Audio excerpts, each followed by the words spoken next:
여러분 안녕하세요. 찾아가는 새벽기도 시카고 예수사랑교회 조선영 목사입니다. 오늘도 어김없이 찾아오시는 주님의 은혜와 평강이 여러분의 가정과 일터 그리고 처하게 될 모든 곳에서 풍성하게 경험되기를 기도합니다. 오늘 말씀은 신약성경 마태복음 22장 23절부터 33절까지 말씀입니다. 제가 봉독해드리죠. 부활이 없다 하는 사두개인들이 그날 예수께 와서 물어 이르되 선생님이여 모세가 일렀으되 사람이 만일 자식이 없이 죽으면 그 동생이 그 아내에게 장가들어 형을 위하여 상속자를 세울지니라 하였나이다.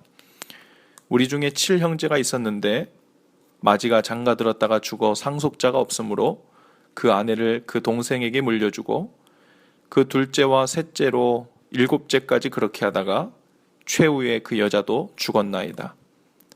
그런즉 그들이 다 그를 취하였으니 부할 때에 7 중에 누구의 아내가 되리이까? 예수께서 대답하여 이르시되 너희가 성경도 하나님의 능력도 알지 못하는 고로 오해하였도다. 부할 때에는 장가도 아니가고 시집도 아니가고 하늘에 있는 천사들과 같으니라. 죽은 자의 부활을 논할진대 하나님이 너희에게 말씀하신 바 나는 아브라함의 하나님이요 이삭의 하나님이요 야곱의 하나님이로라 하신 것을 읽어보지 못하였느냐. 하나님은 죽은 자의 하나님이 아니요 살아있는 자의 하나님이시니라 하시니 무리가 듣고 그의 가르치심에 놀라더라. 아멘. 21장에서 대제사장들과 백성의 장로들은 예수님의 권위 문제를 두고 논쟁을 벌이다가 돌아갔고 22장에서 바리새인들은 로마 황제에게 세금 내는 문제를 가지고 예수님을 올가매려다가 수포로 돌아갔습니다. 그리고 이번에는 사두개인들이 예수님께 나와서 따져 묻습니다. 그들은 부활에 대한 질문을 가지고 예수님을 궁지에 몰아넣을 수 있다고 생각했던 것 같습니다. 사두개인들은 부활을 믿지 않는 유대 종파입니다. 그들은 유대인들의 여러 종파 중에서 가장 작은 집단이었지만 대개가 귀족 신분의 사람들로 구성되어 있었습니다. 그들은 내세가 존재하지도 않을 뿐 아니라 사후의 삶도 없다고 생각하고 믿었습니다. 다시 말해 몸이 죽으면 영혼도 함께 소멸되고 만다고 믿었던 사람들입니다. 그래서 그들은 하나님 외에는 천사를 비롯한 어떤 영들도 존재하지 않는다고 믿었죠. 그래서 사두개인들은 연속적으로 7 남편을 두었던 가상의 여인을 예로 들고 나와서는 예수님을 향하여 부활 문제에 대한 이의를 제기하고 있습니다. 그들의 생각엔 만일 부활이 있다면 이 여인은 나중에 죽었다가 다시 살아났을 때 7 남편을 다시 만나게 될 것이고 그것은 이 여인으로 하여금 극심한 부조리에 빠지게 하여 그 7 남편들 가운데 누구를 그녀의 진짜 남편으로 삼아야 할지에 대해 큰 혼란이 있을 것이라는 것입니다. 그 여인이 첫 번째 남편을 선택해야 할지 아니면 마지막 남편을 선택해야 할지 또는 가장 사랑했던 남편을 선택해야 할지 그것도 아니면 가장 오랫동안 함께 살았던 남편을 선택해야 할지에 대해 아마 큰 곤란이 있을 것이라고 생각한 겁니다. 그리고 28절에서 예수님께 묻지요. 부활 때 7 중 누구의 아내가 되리까? 이렇게 묻고 있는 사두개인들의 속내는 이런 것이었을 것입니다. 예수, 당신은 그 과부가 누구의 아내가 되어야 합당한지에 대해서 결코 대답할 수 없을 것이므로 우리는 부활이 없다는 결론을 내릴 수밖에 없는 것이요. 그러나 예수님의 대답은 그들의 기대와 달랐습니다. 이렇게 말씀하셨죠. 너희가 성경도 모르고 하나님의 능력도 몰라 이렇게 오해하였구나.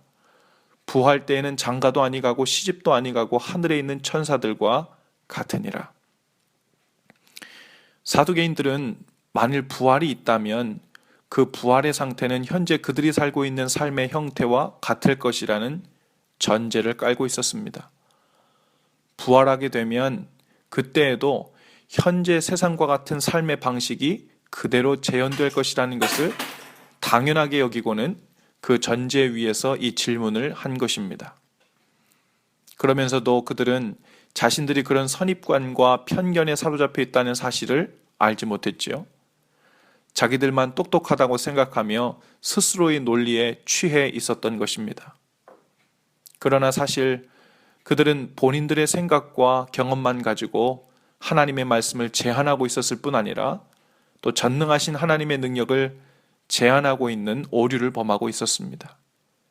그야말로 소경이 손으로 코끼리의 다리 한 짝을 붙잡고는 코끼리는 기둥처럼 생겼다고 고집을 부리는 격이었죠. 그러나 우리들도 마찬가지입니다.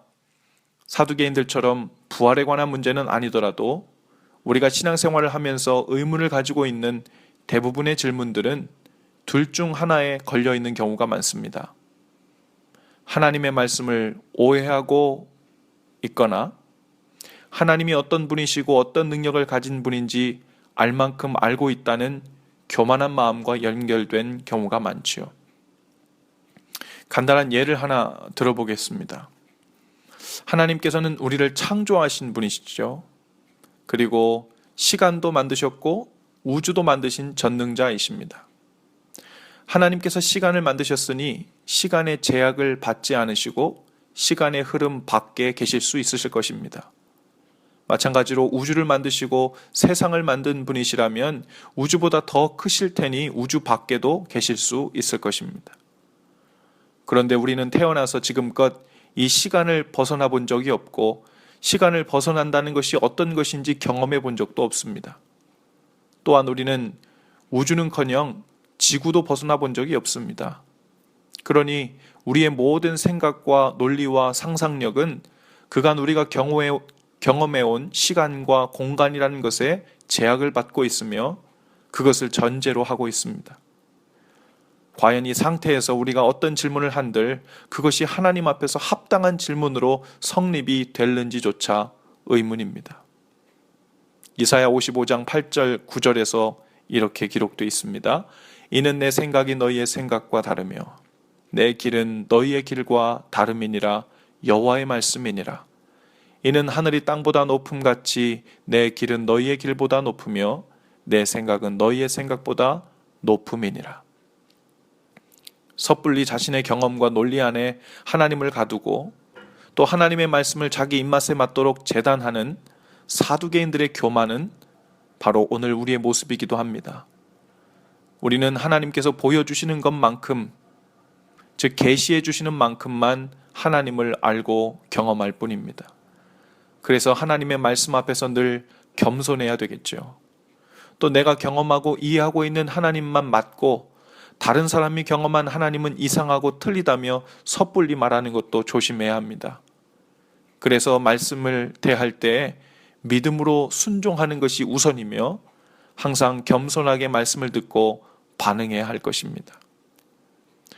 오늘도 우리는 우리 안에 계셔서 주님의 기뻐하시는 뜻이 무엇인지 깨닫게 해주시는 성령님의 음성을 수도 없이 듣고 살게 될 것입니다. 주님께서 기뻐하시지 않는 말과 행동은 무엇이고 주님께서 기뻐하시는 마음과 생각은 무엇인지 성령께서 깨닫게 하시고 감동을 주실 것입니다. 겸손하게 들으시고 순종함으로 반응하는 사람이 복 있는 사람입니다. 때로는 내가 원하는 길과 다르더라도 이해를 구하기 전에 먼저 겸손하게 순종하는 것이 지혜입니다. 기도합시다. 귀하신 주님, 오늘도 우리를 부르셔서 사두개인들처럼 자기 편견과 오해에 빠져 하나님의 말씀을 제한하고 하나님을 제한하는 그런 어리석은 삶을 살지 않도록 우리를 붙들어 주옵소서. 성령님, 오늘 하루 사는 동안 이해를 구하기 전에 믿음으로 순종하기를 먼저 하는 그런 복 있는 자, 그런 지혜 있는 자가 되도록 우리 각 사람을 인도하시고 격려하시고 이끌어 주시옵소서. 예수님의 이름으로 기도합니다. 아멘. 여러분, 오늘도 예수 사랑으로 파이팅입니다. 승리하시고요. 또 내일 아침에 또 찾아뵙겠습니다.